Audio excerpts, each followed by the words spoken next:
ماینکرافت، ولی میخوایم لبوبو باز کنیم توی ماینکرافت.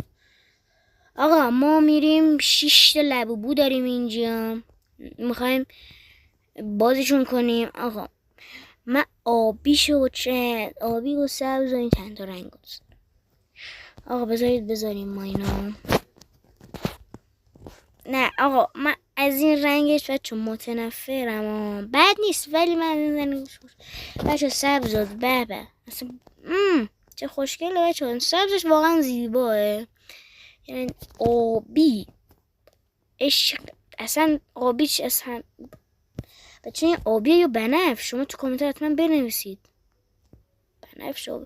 آقا تو کامنت بنویسید. حالا این یکی رو باز میکنیم.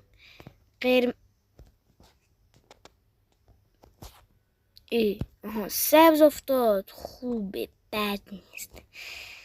یکی هم توسیش انه، باز توسی افتاد. خدا زندگی دیگه بد نخوره بچه ها. آقا بچه ها اگه دوست دارید ما هم تو واقعیت یکی از اینا رو باز کنیم آنباکسشونو، لایک ها این ویدیو رو به 10 تا برسونین به 10 تا و تو کامنت ها بگید که باز کنیم.